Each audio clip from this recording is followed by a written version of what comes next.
એક મંદિર હતું અને એ મંદિરની અંદર રહેલી ભગવાનની મૂર્તિને અડધી રાત્રે કોકના રડવાનો અવાજ સંભળાયો. મૂર્તિ આમ ધ્યાનથી સાંભળતી હતી ને કોક રડતું હતું, હિબકા ભરતું હતું. એટલે ભગવાનની મૂર્તિને તરત વિચાર આવ્યો કે દિવસે તો બધા મારી પાસે રડવા જ આવે, અને બહાર આવીને જોયું ને તો મંદિરના પગથિયા રડતા હતા. બિચારા હિબકે ચડ્યા હતા, એવા રડે. મૂર્તિ પગથિયા પાસે ગઈ, પગથિયાને છાના રાખ્યા, પૂછ્યું રડો છો કેમ? પગથિયાએ મૂર્તિને કીધું તમારી યાદ આવી ને એટલે રડવું આવ્યું. મૂર્તિ કે કેમ મારી યાદ આવીને રડવું આવ્યું? પગથિયા કે યાદ છે, આપણે બે પાણા જ હતા, બે એક જ ખાણમાં હતા, બાજુમાં જ હતા. એક જ દિવસે બેયને ખોઈદા, એક જ ટ્રકમાં ચડાવ્યા, એક જ કેમ્પસમાં ઉતાર્યા, એક જ શિલ્પકાર, એ જ છીણી, એ જ હથોડી, બધું જ. તમારામાંથી મૂર્તિ બનાવી, અમારામાં પગથિયા બનાવ્યા, અને તમારામાંથી મૂર્તિ બનાવી એટલે લોકો તમને મળવા માટે દૂર દૂરથી આવે, તમારા દર્શન કરવા માટે આવે, લાંબી લાંબી લાઈનો લગાડે, તમને જાત જાતના ભોજન જમાડે, ભાત ભાતના કપડાં પહેરાવે, તમારી આરતી ઉતારે, તમને હાર પહેરાવે, તમારા ચરણોમાં દંડવત પ્રણામ કરે. અને આ જ બધા લોકો અમારા ઉપર જૂતા ચપ્પલ ઘસે છે, ઠેબા મારે છે. દુઃખ તો થાય ને, બે બાજુમાં હતા, આજે ક્યાં તમે ને ક્યાં અમે. આ બધું યાદ આવે ને એટલે રડવું આવે છે. અડધી રાતે એટલે હેબકા ભરું છું. હવે મૂર્તિ જે જવાબ આપે છે ને સાંભળજો. મૂર્તિએ તરત પગથિયાને પાણાને કીધું વાત તારી બિલકુલ સાચી, આપણે બે એક જ ખાણમાં હતા, બાજુમાં જ હતા, બધી વાત સાચી, પણ હવે એ દિવસ યાદ કર જ્યારે પેલો શિલ્પકાર હાથમાં છીણી અને હથોડી લઈને આવ્યો તો, યાદ કર. એ દિવસે શિલ્પકારે પહેલી પસંદગી તારા ઉપર જ ઉતારી હતી, કારણ કે તું વધારે સારો પથ્થર હતો. આ મૂર્તિ કે છે પગથિયાને પાણાને, તારા ઉપર જ પસંદગી ઉતારી, તું સારો પથ્થર હતો. એને પેલી છીણી અને હથોડી લઈ અને તારા પર પહેલો ટોચો માર્યો ને તે રાડારાડી ચાલુ કરી હતી. વાગે છે, તકલીફ પડે છે, છોડું ઉતરે છે. અને એ વખતે પેલા શિલ્પકારે કહેલું કે સહન કર લે, એકવાર સહન કર લે, એકવાર મૂર્તિ બની જા, છોડા ઉતરશે, તકલીફ પડશે, પીડા થશે, પણ એક વખત આ બધું સહન કરી અને મૂર્તિ બની જા. એકવાર જો મૂર્તિ બની જઈશ ને, લોકો તને આદર આપશે, માન આપશે, સન્માન આપશે, તારી આરતી ઉતારશે, તારી પૂજા કરશે. એક વખત મૂર્તિ બંધ. પણ એ વખતે પેલા શિલ્પકારને એવું કીધું હતું કે ના આવું કાંઈ સહન કરવા માટે આપણે નથી આવ્યા અહીંયા. એટલે પછી પેલા તને કાપીને સીધો પગથિયાનો પાણો બનાવ્યો, એ જ છીણી, એ જ હથોડી એને મારા પર મારી. હું તો તારા કરતાં વધારે ખરાબ પથ્થર હતો, અને એટલે મારે તો બહુ ટોચાવવું પડ્યું, મને પીડા થતી હતી, તકલીફ પડતી હતી, પણ મેં બધું સહન કરી લીધું.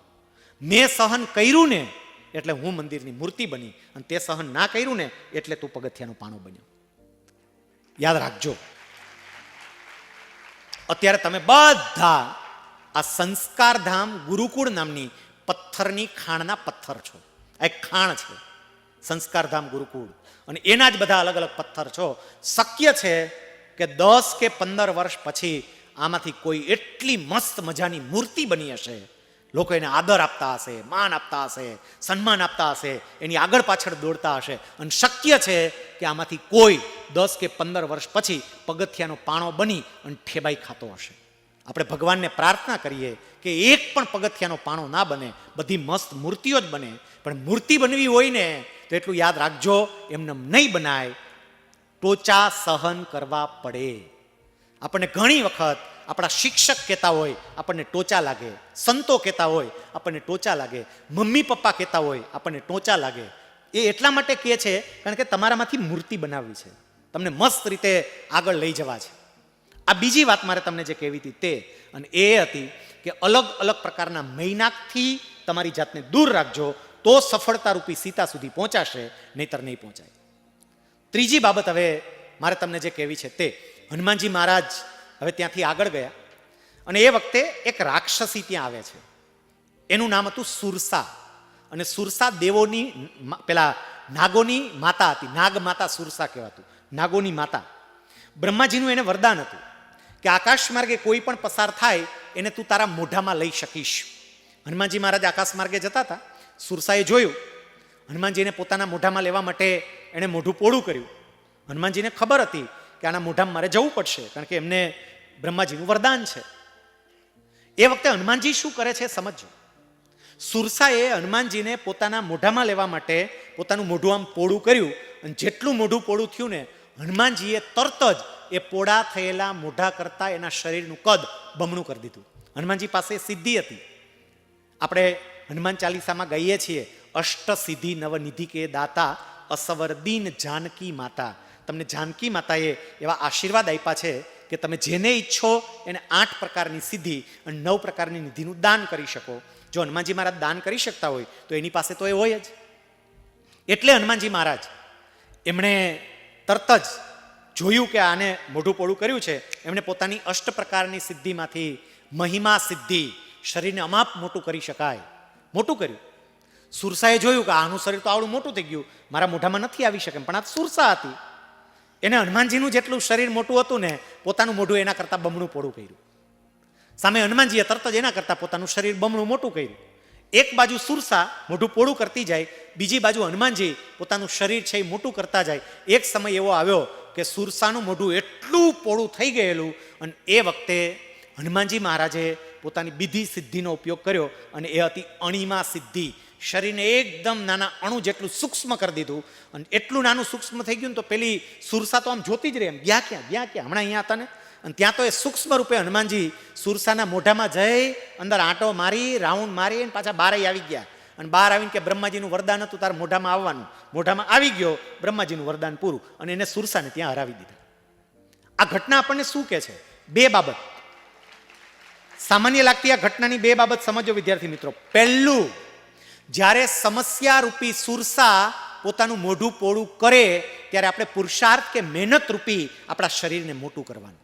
મહેનત, પુરુષાર્થ. સમસ્યાઓનો એક જ ઉપાય છે, આ સમજો. અત્યારે તમને યાદ ન રહેતું હોય, તકલીફ પડતી હોય, વાંચવું ના ગમતું હોય, આ બધાનો એકમાત્ર ઉપાય મહેનત. તમે જેમ જેમ મહેનત કરતા જાઓ ને બધું ગમતું જાય. અને આજે મારે કહી નહીં જવું છે કે સફળતા માટે કોઈ શોર્ટકટ છે જ નહીં. આ સમજી રાખજો. એક જ બાબત, મહેનત, અથાગ મહેનત. તમારાથી બધું જ શક્ય બને.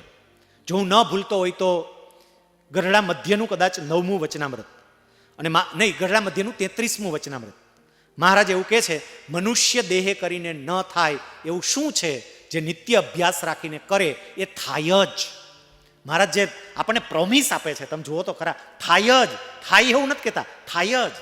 પણ નિત્ય અભ્યાસ રાખીને જે પ્રચંડ પુરુષાર્થ કરે ને, સખત મહેનત કરે ને, જે ક્ષેત્રમાં હોય, અધ્યાત્મ ક્ષેત્ર હોય તો તે, અને વ્યવહારિક ક્ષેત્ર હોય તો તે, હું જે કંઈ પણ ક્ષેત્રમાં હોય, હું પ્રચંડ પુરુષાર્થ કરું, સખત મહેનત કરું, તો મને જે જોઈએ છે ને એ મળે, મળે અને મળે જ. હવે તમે તમારી જાત આરે વાત કરજો કે તમે પૂરતી મહેનત કરો છો કે કેમ.